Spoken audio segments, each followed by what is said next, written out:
महानगरपालिकेतील भाजपाच्या कारभारातील बेजबाबदारपणामुळे आणि प्रशासनातील समन्वयाच्या अभावामुळे संपूर्ण पालिका व्यवस्था कोलमडली असून शहराचे मोठे नुकसान होत आहे असा आरोप राजकुमार टोपण्णावर यांनी केला। मंगळवारी झालेल्या पत्रकार परिषदेत ते बोलत होते। त्यांनी सांगितले की बेळगाव शहरात सिटीज 2.0 योजना राबवली गेली असती तर घनकचरा व्यवस्थापनात क्रांतिकारक बदल घडू शकले असते। ಬೆಳಗಾವಿ ಮಹಾನಗರದಲ್ಲಿ ಬಿಜೆಪಿಯ ಆಡಳಿತವೇ ಇವತ್ತು ಕೇಂದ್ರ ಸರ್ಕಾರದ ಭಾರಿ ಮಹತ್ವದ ಸಿಟೀಸ್ 2.0 ಯೋಜನೆ ಇದು ನಾವು ಹೆಮ್ಮೆ ಪಡುವ ವಿಷಯ ಅಂದ್ರೆ ಕರ್ನಾಟಕದಲ್ಲಿ 6 ಸ್ಮಾರ್ಟ್ ಸಿಟಿ ಇದಾವೆ। ಆ 6 ಸ್ಮಾರ್ಟ್ ಸಿಟಿ ಬರೀ ಬೆಳಗಾವಿ ಮಾತ್ರ ಇದು ಸಿಟೀಸ್ 2.0 ಪ್ರಾಜೆಕ್ಟ್ ಬೆಳಗಾವಿ ಬಂದಿದೆ। ಇದರಿಂದ 135 ಕೋಟಿ ರೂಪಾಯಿ ಪ್ರಾಜೆಕ್ಟ್ ಇದು। ಇದರಿಂದ ಬೆಳಗಾವಿನ ಸ್ವಚ್ಛತಾ ಮತ್ತು ಕಸದ ಏನು ಸಮಸ್ಯೆ ಇದೆ ಅದು ಕಂಪ್ಲೀಟ್ಲಿ ಸಾಲ್ವ್ ಆಗ್ತೈತಿ।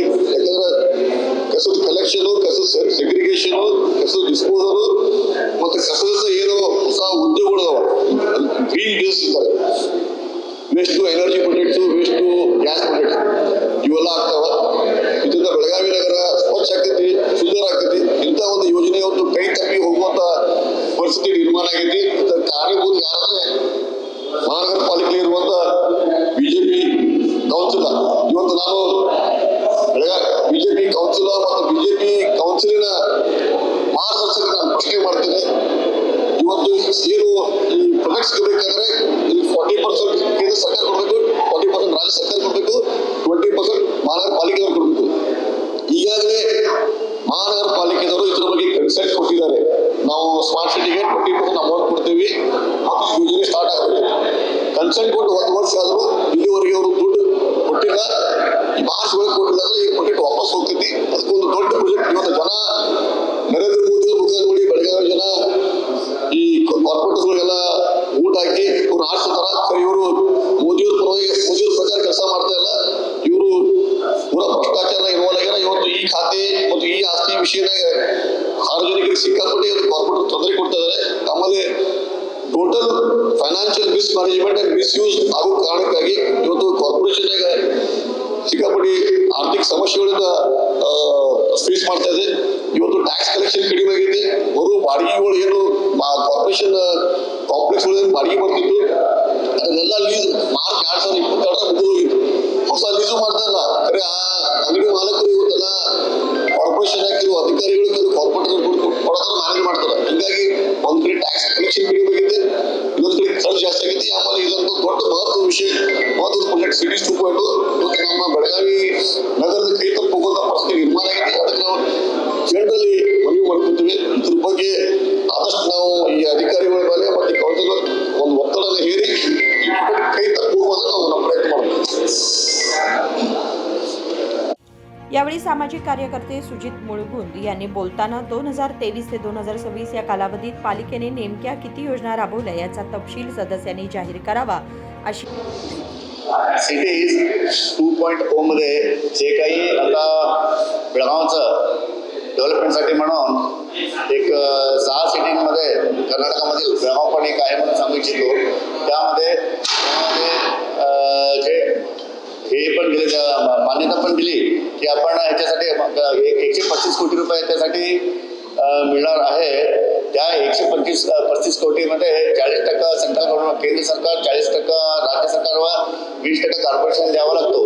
मग त्यामध्ये त्यावेळेस होकार देऊन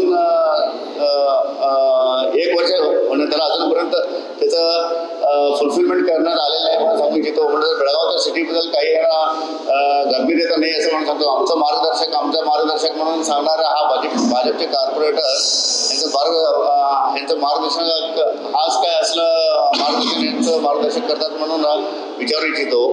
आणि 1 वर्ष पूर्ण झाला तर पण अजूनपर्यंत काही कार्य झालेलं नाही। आज सरकारकडं केंद्र सरकारने ऑलरेडी अमाऊंट डिपॉझिट केलेली आहे। त्याचे 40% पार्ट अमाऊंट त्यांनी डिपॉझिट केलेलं आहे। राज्य सरकार पण त्याला एक अनेक त्याच्यामध्येच एक मार्ग काढून ते कसा पेमेंट येते म्हणून ते पण सांगितलं आहे। परंतु कॉर्पोरेशनकडनं जे काही 20% यायला पाहिजे ते 20% अजूनपर्यंत ह्यांनी भरलेलं नाही। म्हटलं तर भरणार तरी कुठून? आता 1 वर्षापासून बघितलं तर पैसे भरलं पाहिजे होतं तर ते हे बेळगावचं डेव्हलपमेंट झालं असतं. यांचं मार्गदर्शक हे मार्गदर्शन केलेलं नाही असं वाटतं मला. म्हणून मी आपण सर्व लोकांना सांगू इच्छितो की जर हे मार्चच्या अगोदर हे पैसे भरलं नाही तर हे आलेले पैसे केंद्र सरकारला वापस जाणार आहे हे सर्व लोकांना सांगू इच्छितो.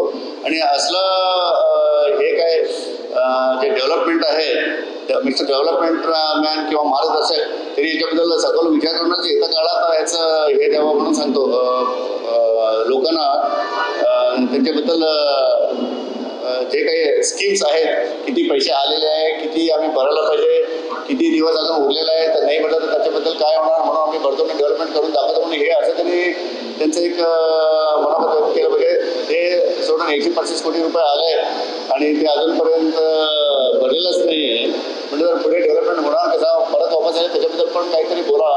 आणि येत्या काळात बेळगावमध्ये डेव्हलपमेंट व्हायचं असेल तर हे गंभीररीत्याने सर्व पक्ष सर्व कॉर्पोरेटर्स आणि मेयर सगळं एकत्रित बसून याच्याबद्दल चर्चा करून बेळगावच्या डेव्हलपमेंट बद्दल विचार केला पाहिजे. 65 कोटीमध्ये 60 कोटी रुपये ऑलरेडी खर्च झालेला आहे. 5 कोटी रुपयामध्ये त्यांची कॉर्पोरेशन चालवायला त्यांना 9 ते 10 कोटी रुपये महिन्याला लागतात ते पण आता नाही आहे. मग आता हे पैसे भरणार करून हे चेन्नई जनप्रतिनिधी BJPचं जे काय आता रोलिंग हे आहे त्यामध्ये काउन्सिल त्यांनी सांगायला पाहिजे म्हणून मी सांगू इच्छितो सर्व बेळगावकरांना. नमस्कार. विनोद कोलकार, KMM मराठी, बेळगाव.